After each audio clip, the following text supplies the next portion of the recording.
Hey everybody.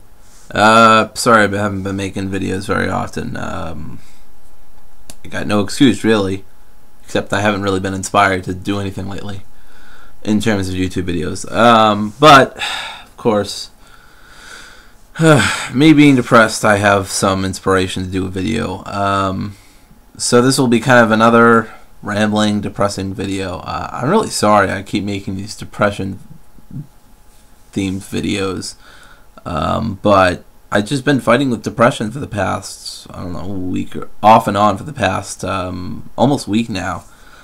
It's been off and on. The past few days have been pretty good mostly, and even today was alright. I guess I just kind of want to talk about depression and in general, and one kind of thing especially is the theme of being out of reach, which is really what I think at least my depression right now is about, if not depression in general for a lot of people. But of course, I'll also intersplice some rambly bits, and I'm sure I'll probably be long-winded. So I think the big reason why I've really been depressed is like I really feel like everything is unobtainable. I can't move myself enough that I can obtain the things that I want. I can't see the people that I want to see. I can't be with the people I want to be with. I can't laugh and love with the people who I want to laugh and love with. I can't keep in touch with people I want to keep in touch with. Examples, but also some of those are also true and apply to my situation here.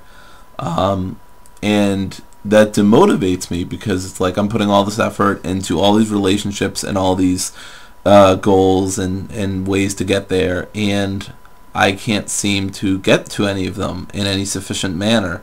And when I do try to get to them, I end up failing. Like today, I tried to hang out with this friend of mine again for like second or third week in a row, and again we couldn't. And I'm not mad at her; it's not her fault. But it's like it just keeps happening to me, and now I'm depressed again.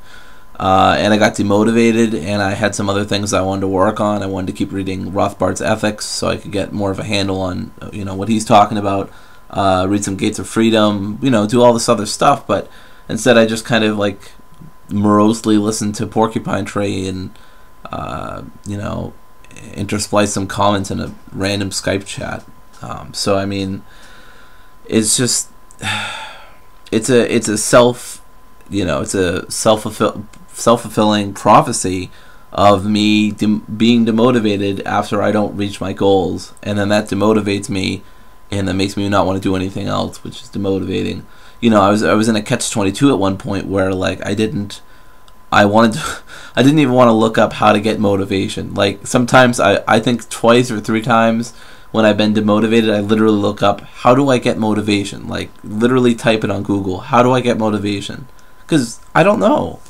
I don't know how to recover from depression. I don't think anybody really does to any real big extent. Otherwise, there'd be a lot more happy people or something. The world would be a lot more fucked up, by the way. I think if depression didn't exist, man, would life be fucked up. And you wouldn't have as much art and culture in the world, that's for damn sure. At any rate, at least that's been my experience, because a lot of the art I do comes out of depression, not out of happiness. So when my girlfriend asked me, well, why don't you write poetry for me, and she has asked me this, I basically say, well, I don't write poetry about things that make me happy. I write poetry about the things that disturb me, that cause me to be sad or be angry. Things that make me content and happy, I don't typically write about, because it's like, who wants to read about somebody being happy? I know I really don't. If somebody tells me they're happy, that's great. But in terms of art, I don't really have much of an interest in seeing happiness being displayed. I like conflict. I like sadness. I like, and that's not to say all this stuff is better than happiness. And maybe in some ways it is. But overall, of course, happiness is preferable. But anyway, of course, me being the person I am, I'm going off on tangents. So going back to this whole out of reach thing is like, I really care about certain people, but they're always out of my reach in some way.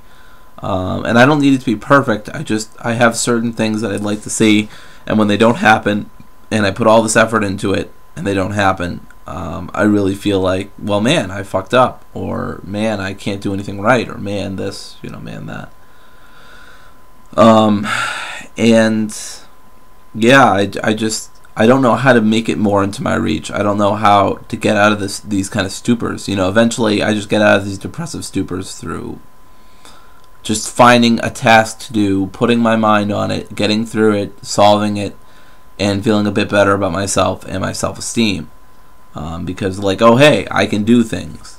But, you know, at the start of it, I just don't feel like doing things because I'm like, well, what's the point? You know, I was going to read a few articles about mutualism and stuff like that. I'm like, what's the point? What, I'm going to read about another esoteric philosophy that has like 5 followers that'll probably never get anywhere towards accomplishing anything in the world, like, ever, in any substantial sense, like, ever, you know. No, that's not really my real feelings on it, of course, but when I'm depressed, deeply cynical, you know. I'm seeing debates on, you know, groups on Facebook and all this other stuff I could be doing. I'm like, well, what's the point of that? That's just stupid. Why would I engage in that? I've engaged in this a million times. Why the hell would I engage in it again?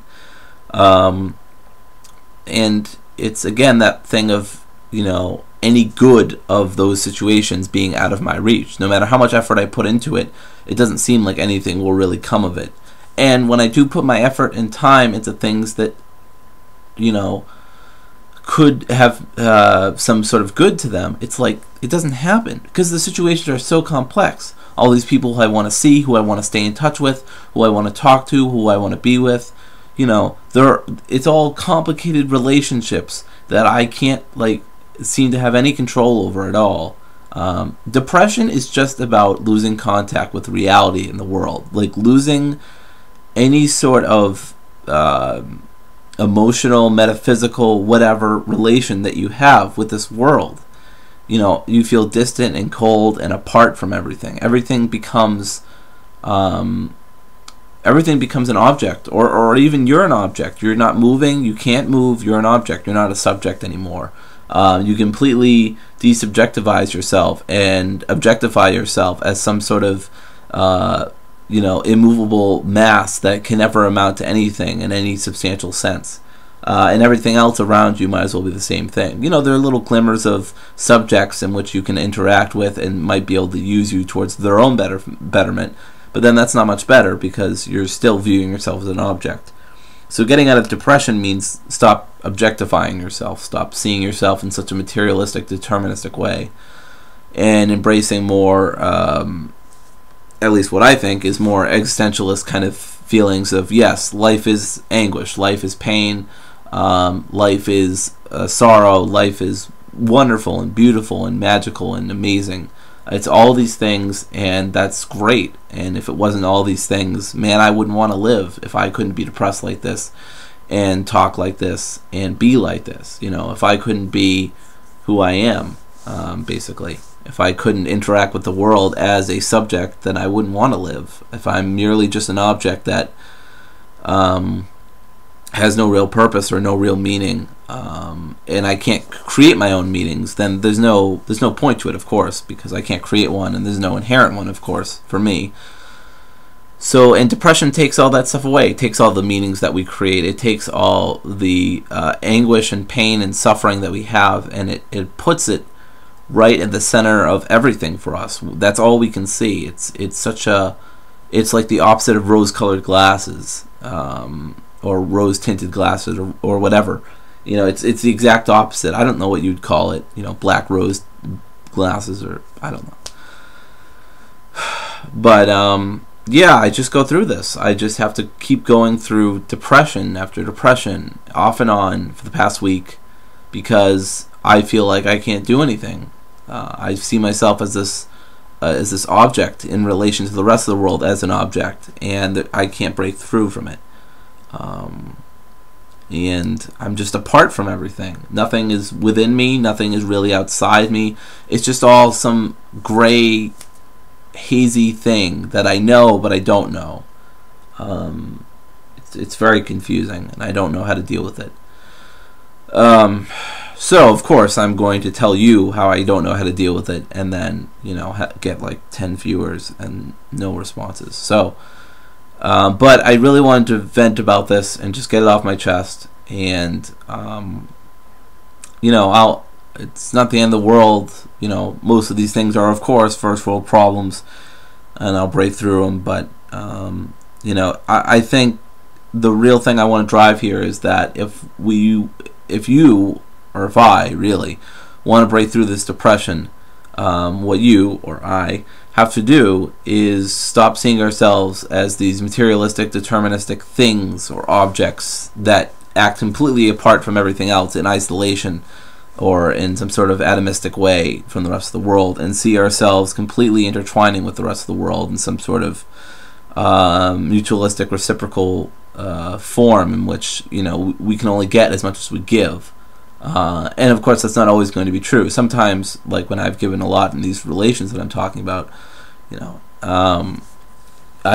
sometimes I don't get equal returns, and sometimes I get equal returns but in different ways than what I wanted. And is that fair? Well, it's not really a question of fairness, because it's just the way life works with unknown circumstances, and life being what it is, full of anguish and suffering and all this other wonderful things. All of these wonderful things. It is what it is. C'est la vie, you know, all this other stuff. But that doesn't mean that we have to accept it at the same time. You know, it's kind of, it seems like a contradiction, but just because you say such is life doesn't mean that's what life always has to be. That's the sort of materialistic, deterministic kind of view of history and human life and progress that I flatly reject. So, yeah, stop seeing yourself as an object. See yourself more in line with being in touch with the real world. See yourself as an integral part of that, and an integral part of you. So this sort of binding or mutual relation. And, you know, embrace the absurdity, folks, because that's what life is. It's all one big absurd mess, and sometimes you just gotta laugh. So, anyway, that's it for me. Check out my Markets Not Capitalism post on the Left Libertarian YouTube collective that I did. A lot of people have been saying good things about it and are glad that I'm doing it. Unfortunately, I've been too depressed to really care that people think I'm doing a good thing. But I might keep working on that tonight. I don't know why. I think that's the only thing I really have the motivation for. So maybe I'll just work on that. And I'll talk to you later. Bye.